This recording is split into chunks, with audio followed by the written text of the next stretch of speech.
নমস্কাৰ good evening বহুত দিনৰ মূৰত লৈ আহিছোঁ এটা নতুন ভিডিঅ'টো হেক পৰ্যন্ত চাব বহুতে ইম্পৰ্টেণ্ট আৰু বহুতে জৰুৰী ভিডিঅ' আৰু আশা কৰিছোঁ যদি আপুনি চেনেলটোত পেজটোত আপুনি নতুন হয় তেতিয়াহ'লে ছাবস্ক্ৰাইব ফ'ল' কৰাৰ লগতে লাইক কমেণ্ট কৰি আগলৈ শ্বেয়াৰ কৰি দিব যাতে প্ৰত্যেকেই ভিডিঅ'টো পায় প্ৰথমে মই ক'ব বিচাৰিছোঁ যে উদ্গতি জব কনচালটেঞ্চি কেৱল এটা প্লেচমেণ্ট এজেঞ্চিয়ে নহয় কেৱল জব দিয়াতে সীমাবদ্ধ নাথাকে উদ্গতি job consultancy proper mentorship guidance and consulting institution also এটা লৰাক তাৰ according to quality check কৰাৰ পিছত তাৰ নিজৰ ability skill খিনি সম্পূৰ্ণ find out কৰাৰ পিছত তেওঁ কোনটো দিশত কোনটো পোষ্টত কেনেকুৱা সেক্টৰত পঠিয়ালে ভাল হ'ব তাৰ ওপৰতো proper analysis কৰে তাৰ পিছত লৰাটোৰ ওপৰত বহুতখিনি ডিসকাশন হয় কেণ্ডিডেটজনৰ ওপৰত বহুতখিনি এনালাইসিস হয় তাৰ গুটে হবিজ তাৰ স্ট্ৰেংথ গুটে বস্তুখিনি বিচাৰি উলিওৱা যায় উলিওৱাৰ পিছত লৰাটোৰ কোনটো পোষ্টৰ কাৰণে বা কেনেকুৱা সেক্টৰৰ কাৰণে যোগ্য হ'ব তাৰ ওপৰত বা বিচাৰ কৰা হয় তাৰ পিছতহে লৰাটোক ইন্টাৰভিউ লৈ আমি পঠিয়াও আৰু ইন্টাৰভিউ পঠিওৱাৰ আগতে লৰাটোক আমি সম্পূৰ্ণৰূপে ট্ৰেইন কৰো 1 ঘণ্টা 1.5 ঘণ্টা 2 ঘণ্টা 3 ঘণ্টালৈকে আমি ট্ৰেইন কৰো আপোনালোকে আমাৰ ভিডিঅ'বোৰ দেখিলে গম পাব বহুত ভিডিঅ' দীঘল হৈ যায় তো তাত আমি কাটিহে শৰ্ট ভিডিঅ'টো আমি দিওঁ তো উদ্গতি জব কনসালটেন্সিয়ে কেৱল ৰেজিষ্ট্ৰেচন কৰাৰ পিছতে লৰাটোক লগে লগে ইন্টাৰভিউ লৈ পঠিয়াই দিলো তাতে দায়িত্ব আমাৰ শেষ হৈ নাযায় কিয়নো ৰেজিষ্টাৰ কৰাৰ পাছৰ পৰা জব এটা নোপোৱা পৰ্যন্ত কেবাটাৰ প্ৰসেস থাকে গুটে প্ৰসেসটোৰ ওপৰত উদ্গতিয়ে তন্নকৈ কাম কৰে প্ৰত্যেকটো বস্তুৰ ওপৰত উদ্গতিয়ে চকু ৰাখিব লাগে গুটে প্ৰসেসটো এটা লৰাই যেতিয়া ৰেজিষ্টাৰ কৰে কৰাৰ পাছৰ পৰা তাক প্ৰত্যেকটো জবৰ তাৰ লগৰ ৰিলেটেড প্ৰত্যেকটো চাকৰি সংক্ৰান্তীয় গুটে খবৰ তাক দিয়া যায় ষ্টেটাছত গম পায় তাক মেছেজ কৰা যায় হোৱাটসঅ্যাপ কৰা যায় লগতে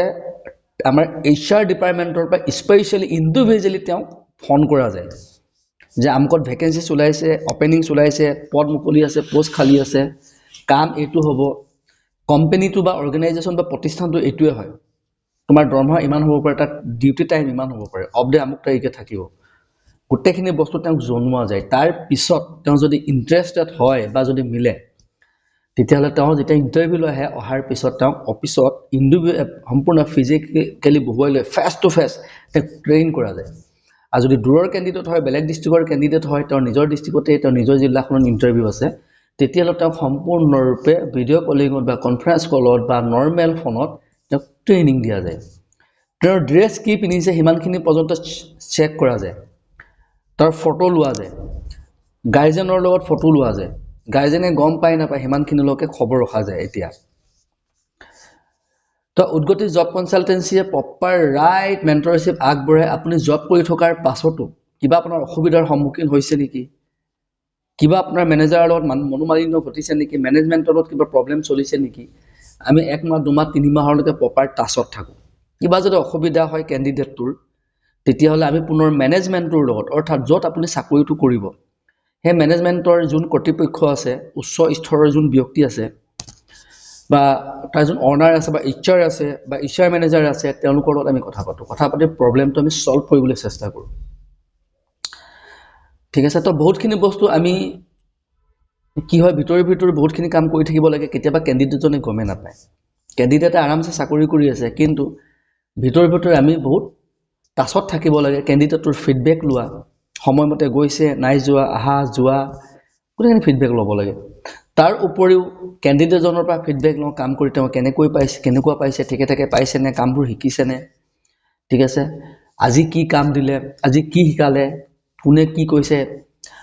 কি ধৰণে তুমি বিহেভ কৰিবা ৰেসপন্স কেনেকৈ কৰিবা কেতিয়া কোনটো বস্তু তুমি গুৰুত্ব সহকাৰে লবা ঠিক আছে কোনটো বস্তু ইগনোৰ কৰিবা গোটেইখিনি বস্তু তেওঁ সম্পূৰ্ণ গাইড কৰা যায় যত নেকি 2 মাহ 3 মাহ ধৰি কন্টেক্টত থকা যায় লং টাৰ্মলৈকে আমি কন্টেক্টত থাকো এটা লৰাৰ তো উদ্গতিয়ে এইটো ধৰণত কাম কৰি আছে আৰু দ্বিতীয় কথাটো হৈছে কি অল সেক্টৰছত আমি উদ্গতিয়ে জব প্ৰভাইড কৰে বিভিন্ন ধৰণৰ বিভিন্ন পোষ্টসমূহ খালি হৈ থাকে বিশেষকৈ মই হাই লেভেলৰ পোষ্টবিলাক মই নকওঁৱে আপোনাৰ 7-8,000 টকাৰ পৰা লৈ 30-40 হাজাৰৰ ভিতৰত বহু ধৰণৰ ভ্যাকেন্সিজ ওলাই থাকে ঠিক আছে 22খন ডিস্ট্ৰিক্টৰ কথা মই কৈছো তিনসুকীয়াৰ পৰা ধুবুৰীলৈকে 22খন ডিস্ট্ৰিক্ট আমি লৈছো তাৰ ভিতৰত মাজে মাজে কিছুমান ডিস্ট্ৰিক্ট আমি লোৱা নাই আৰু আটাইতকৈ হিউজ ভেকেন্সিজ আমাৰ গুৱাহাটীত ওলাই তাৰ পিছত বাকি ডিস্ট্ৰিক্টবিলাকতো ভেকেন্সিজ ওলাই তো এই পোষ্টসমূহ খালী হৈ থাকে তো আপোনালোকে জনাৰ একমাত্ৰ এটাই সোৰ্স হৈছে একদম সঠিক যদি জবৰ খবৰ জানিব বিচাৰে ক'ত কি ভেকেন্সিজ ওলাই আছে তেতিয়াহলে হেতু হৈছে one source only right source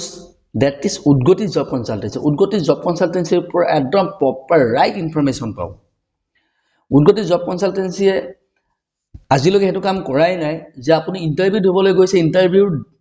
appear নোহোৱা আগলৈকে বা ইন্টাৰভিউত নবহা লৈকে তাৰ 2 মিনিটৰ আগলৈকে বা 1 মিনিটৰ আগলৈকে আপুনি গমে নাপায় আসলে ইন্টাৰভিউটো কি হৈ আছিল ইন্টাৰভিউত বহাৰ পিছতে আপুনি গম পাইছে তেনেকুৱা ধৰণৰ কাম উদ্গতি নহয় উদ্গতিয়ে আপোনাক ঘৰত থাকুতে এদিন আগতে গুটে কথা স্পষ্ট কৰি দিব আপোনাৰ লোকেশন কোড আছে আপোনাৰ ইন্টাৰভিউটো কোন জায়গাত আছে যদি গুৱাহাটীৰ খ্ৰীষ্টান বস্তিত আছে নে মালেগাঁৱত আছে নে উলুবাৰীত আছে সেক্টৰটো কি হয় ইলেক্ট্ৰনিক সেক্টৰ হয় নে অটোমোবাইল হয় নে কিবা ডিস্ট্ৰিবিউটৰ এজেন্সি হয় নে শপিং মল হয় আগতে জনাই দিয়া যাব জব ৰোলটো কি হ'ব কাম কি হ'ব তাকো আগতে জনাই দিয়া যায় স্যালাৰি কিমান দিম বুলি কৈছে হিমানখিনলৈকে জনোৱা যায় অফ ডে থাকিব না থাকিব গুটেখিনি একমোডেশন থাকিব না থাকিব থকা মেলা খোৱা বোৱা দিব নিদিব গুটেখিনি আগত ক্লিয়াৰ কৰো ৰেজিষ্ট্ৰেচন কৰাৰ সময়তে ক্লিয়াৰ কৰি বহুত ল'ৰা আছিল আমাক খুদে ৰেজিষ্টাৰ কৰাৰ সময়ত যে স্যাৰ মই যদি জবটো কৰো গুৱাহাটীলৈ যদি যাওঁ মই থকা মেলা খোৱা বোৱা পাম নে যদি যত সুবিধা আছে তাত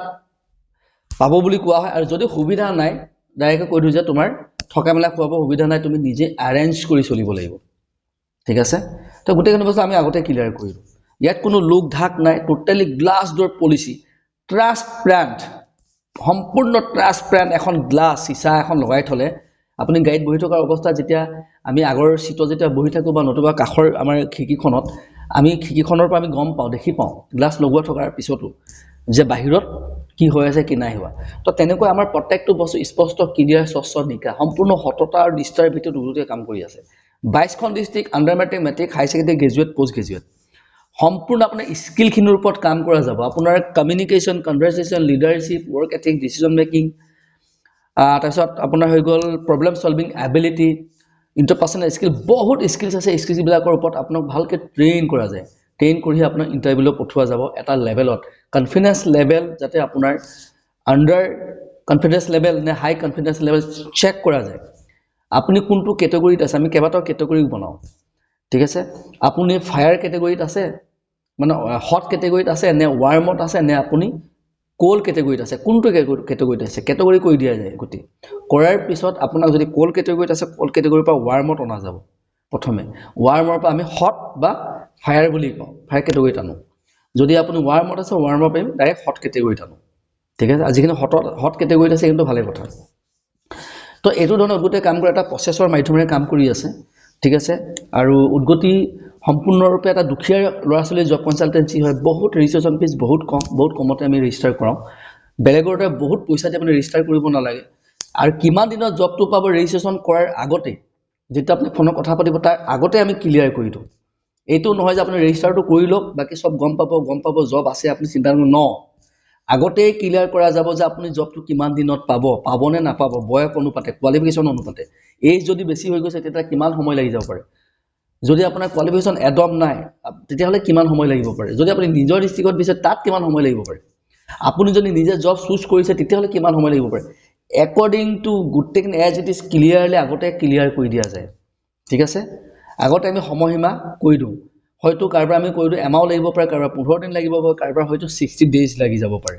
45 দিন সময় লাগি যাব আগতে ক্লিয়াৰ কৰো ঠিক আছে যদি কোনোবাই স্যাটিসফাইড হয় তেতিয়া হলে ৰেজিষ্টাৰটো কৰিব পাৰে এই বুলি আপুনি ফোনত ক্লিয়াৰ কৰি দিও ফোন কৰিলে প্ৰত্যেকটো কোনো ক্যান্ডিডেটে ক'ব নোৱাৰে যে উদ্গতিয়ে কোন কথা ক্লিয়াৰ নকৰে আৰু উদ্গতিত ৰেজিষ্টাৰ কৰাৰ পিছত পৰাপক্ষত যিমান পাৰ উদ্গতিৰ ফালৰ পৰা ক্যান্ডিডেট যিমান বাৰ ফোন কৰে পৰাপক্ষত উদ্গতিক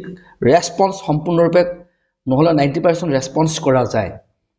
যদি ফোন কল ৰিসিভ কৰিব নোৱাৰে তেতিয়া মেছেজত হলো তেওঁ ৰিপ্লাইটো দিয়া যায় আজি নোৱাৰিলে কালি হলো তেওঁ কল কৰা যায় নতুবা তাৰ ফোনটো ৰিসিভ কৰা যায় ঠিক আছে ইয়াত এইটো নহয় ৰেজিষ্ট্ৰেচন কৰি লোৱাৰ পিছত ফোন কল বন্ধ ফোনে বলে ৰিসিভ নকৰে ন উদ্গতি তেনেকুৱা মিস কালচাৰ ডেভেলপে কৰা নাই তেনেকুৱা মিস কালচাৰ উদ্গতিত নচলে ঠিক আছে উদ্গতিয়ে সম্পূৰ্ণ ফিউচাৰিষ্টিক বহুত দূৰদৰ্শী বহুত দূৰলৈকে ভাবি কাম কৰি আছে লং টাৰ্ম কাম কৰিবলৈ আছে তো উদ্গতিয়ে সম্পূৰ্ণ এই বস্তুটোৰ ওপৰত গুৰুত্ব সহকাৰে বহুত সিৰিয়াসলি কাম কৰিছে যাতে যিকোনো ক্যান্ডিডেটে যেতিয়া কিবা এটা আশা লৈ উদ্গতিৰ ওচৰত আহিব তেওঁ যাতে খালি হাতে ঘূৰি যাবলগীয়া নহয় এনে থাকিবলগীয়া নহয় কোনো ক্ষেত্ৰত কোনো ক্যান্ডিডেট মই এইটো নকওঁ 2-3% হয়তো ক্যান্ডিডেট আছে যাৰ হয়তো অলপ সময় বেছিকে লাগি যায় হয়তো কাৰবাৰ হয়তো আমি এতিয়াও দিব পৰা নাই হাৰ্ডলি 2-3% 100জন ল'ৰা-ছোৱালীৰ ভিতৰত দুটা বা তিনটা ল'ৰা-ছোৱালী যাৰ হয়তো আমি জবটো দিবলৈ আমি এতিয়াও পৰা নাই কিবা নহয় কিবা কাৰণত কিবা ক্ৰাইটেৰিয়া মিলা নাই বয়স মিলা নাই লোকেশন মিলা নাই স্যালাৰি মিলা নাই কিবা নহয় কিবা এটা কাৰণত বাকি আমি 97% ল'ৰা-ছোৱালী অলৰেডি আমি ইন্টাৰভিউ কাৰণে কল কৰি থাকো মাতি থাকো কেতিয়াবা ক্যান্ডিডেটেহে আমাৰ ফোন ৰিসিভ নকৰা হৈ যায় প্ৰথম কনসালটেন্সি হ'ব সাগে এটো যত নেকি হয়তো আমাৰ উদ্গতি জব কনসালটেন্সি ফোন ৰিসিভ নকৰা হৈ যায় ক্যান্ডিডেটে ইন্টাৰভিউ কাৰণে আমি ফোন কৰি থাকো ইভেন হয়তো ক্যান্ডিডেটে ফোন ৰিসিভ নকৰা হৈ যায় ৰেসপন্স নকৰা হৈ যায় হয়তো তেওঁ ফোন ৰিসিভেই নকৰা হৈ যায় কেতিয়াবা হয়তো মন কৰি ৰিসিভ কৰে তেওঁ ইন্টাৰভিউ দিবলৈ নহা হৈ যায় আমি ইন্টাৰভিউলৈ মাতি থাকো ঠিক আছে তেওঁ কোনো খবৰেই নাথাকে কিন্তু আমি এটা ক্যান্ডিডেটক ফোন কৰো এটো প্ৰথম কনসালটেন্সি যত নেকি উদ্গতিয়ে বাৰম্বাৰ ফোন কৰি থাকিব লাগে আৰু বাকি কনসালটেন্সি কথা মই নকওঁ হেতু তেওঁলোকে নিজে ক'ব ঠিক আছে তো আৰু বাকি কনসালটেন্সিৰ বিষয়ে ইয়াত আহি কয় বহুত ল'ৰা-ছোৱালীয়ে যে ৰেজিষ্টাৰটো কৰাৰ পিছত ফোনটোৱে ৰিসিভ নকৰে ফোনটো সুইচ অফ কৰি থৈ দিয়ে ঠিক আছে তাৰ পিছত এবাৰ ইন্টাৰভিউলৈ মাতি তাৰ পিছত আৰু খা খবৰ একেবাৰে নাই কোনোবাই কয় আজিলৈকে ফোনেই কৰা নাই বহুত পইচা দি আহিলো আগতে 3-4 টকা দিলো 5,000 টকা দিলো কোনো খবৰ নাই ইয়াত আগত কোনো পইচা নহয় কিন্তু এটো কথা মই ক্লিয়াৰ কৰিলো ফৰ্ম ফিল আপ কৰিব মিনিমাম চাৰ্জেস থাকিব ইন্টাৰভিউ দিব ইন্টাৰভিউ দি আছে তাৰ পিছত যেতিয়া আপুনি সিলেক্ট হল হোৱাৰ পিছত যিদিনা জয়েন কৰিব তেতিয়াহে এটা চাৰ্জেস আহিব আৰু চাৰ্জেস কিমান কি বহুত কম চাৰ্জেস আপোনালোকে ফৰ্মখন দেখিলেই গম পাব ঠিক আছে গোটেইখিনি বস্তু ভিডিঅত কোৱাটো সম্ভৱ নহয় গতিকে ফৰ্মখন আপুনি চাই ল'ব যিসকলে জবৰ ৰিকোয়াৰ আছে নিড আছে তো এতিয়া টেনশন ফ্ৰী হৈ যাওক টেনশন মুক্ত হৈ যাওক কিয়নো উদ্গতি আপোনাৰ লগত সদায় আছে উদ্গতি জব কনসালটেন্সি যিয়ে আত্মনিৰ্ভৰশীলতাৰ পাঠ শিকায় গতিকে আত্মনিৰ্ভৰশীল হ'বলৈ শিকক ঠিক আছে উদ্গতিৰ পৰা গাইডেন্স লওক মেন্টৰশ্বিপ লওক কেৰিয়াৰটো কেনেকৈ আগবাঢ়িব প্ৰপাৰ কেৰিয়াৰ পাথৱে দিয়া যায় কেৰিয়াৰ অপৰচুনিটি পুৰা আছে উদ্গতি বহু অৰ্গানাইজেচন কোম্পানীৰ লগত 4-5,000 অৰ্গানাইজেচন কোম্পানী বিভিন্ন অনুষ্ঠান প্ৰতিষ্ঠানৰ লগত আমাৰ টাইপ হৈছে এগ্ৰিমেন্টছৰ কথা বতৰা হৈছে গতিকে এতিয়া চিন্তা কি হয় বহুত ল'ৰা-ছোৱালী আমাৰ কি হয় অসমৰ বাহিৰলৈ গুচি যায় নজনাকৈ দৰকাৰ নাই উদ্গতি আছে এতিয়া গতিকে ভিডিঅ'টো যিমান পাৰে পুৰা শেয়াৰ কৰক গাঁও ভিৰ যাতে ভিডিঅ'টো যাব লাগে বহুত ল'ৰা-ছোৱালী আমি গম পাওঁ বহুত ল'ৰা-ছোৱালী জবলেছ হয় এতিয়াও ঘৰতে বহি আছে পিতৃ-মাতৃ বাৰ্ডেন বুজা হৈ আছে বহুত ল'ৰা-ছোৱালী ডিপ্ৰেছনত গুচি যায় বহুত ল'ৰা-ছোৱালী আমি গম পাওঁ আহেও আমাৰ ইয়াত বয়স পাৰ হৈ গুচি যায় তাৰ পিছত বহুতে হয়তো গম পায় গতিকে এইটো হ'ব নালাগে উদ্গতিৰ বিষয়ে যাতে প্ৰত্যেক গাঁৱতে প্ৰত্যেক ল'ৰা-ছোৱালীয়ে গম পায় যাতে এনেকুৱা এটা সমল এনেকুৱা এটা সুবিধা কৰিব বিচাৰিছো যে প্ৰত্যেক ল'ৰা-ছোৱালীয়ে যাতে উদ্গতিৰ বিষয়ে গম পায় আৰু জবৰ বিষয়ে গম পায় চাকৰি এটা পোৱাটো সম্ভৱ সুবিধা হয় বহুত ভ্যাকেন্সিজ আছে অসমতে বহুত ভ্যাকেন্সিজ আছে আপোনালোকে বাহিৰলৈ যোৱাৰ প্ৰয়োজনেই নাই আপোনাৰ 10,000 টকাৰ পৰা লৈ 8-10,000 টকাৰ পৰা লৈ 30-40,000 ভিতৰত বহুত ভ্যাকেন্সিজ ওলাই থাকে আৰু প্ৰথম অৱস্থা আপুনি কেৰিয়াৰ ষ্টাৰ্ট কৰিবৰ কাৰণে ইমানখিনি দৰমহা যথেষ্ট বহুত বেছি নালাগে হাই লেভেলৰ দৰমহা যিখিনি আছে সেইখিনিতো আছেই আপুনি 10-15-20ৰ ভিতৰত বহুত ভ্যাকেন্সিজ ওলাই থাকে ঠিক আছে এইটো 10ৰ তলতো ওলাই 6-7 হাজাৰৰ পৰা আৰম্ভ হৈ যায় যিবোৰ কিছুমান ডিস্ট্ৰিক্টত সেলেৰিটো বেছি দিব নোৱাৰে আৰু কিছুমান ডিস্ট্ৰিক্টত সেলেৰিটো ভাল দৰমহা দিব পাৰে ষ্টাৰ্টিং তো আমাৰ অফিস হৈছে tinsukia এণ্ড গুৱাহাটী স্ক্ৰিনৰ নম্বৰ দিয়া আছে tinsukia নম্বৰ দিয়া আছে গুৱাহাটী নম্বৰ দিয়া আছে আপোনালোকে চাই ল'ব পাৰে ইয়াতে দিয়া আছে আৰু অফিস আমাৰ সপ্তাহটোৰ 6 দিন খোলা থাকে সানডে বন্ধ থাকে অফিস টাইম আছে 10টাৰ পৰা 6টা ইয়াৰ ভিতৰত যিকোনো সময়ত আপোনালোকে ফোন কৰিব পাব কিয়নো তাৰ পিছত ফোন কৰিলে ফোনবোৰ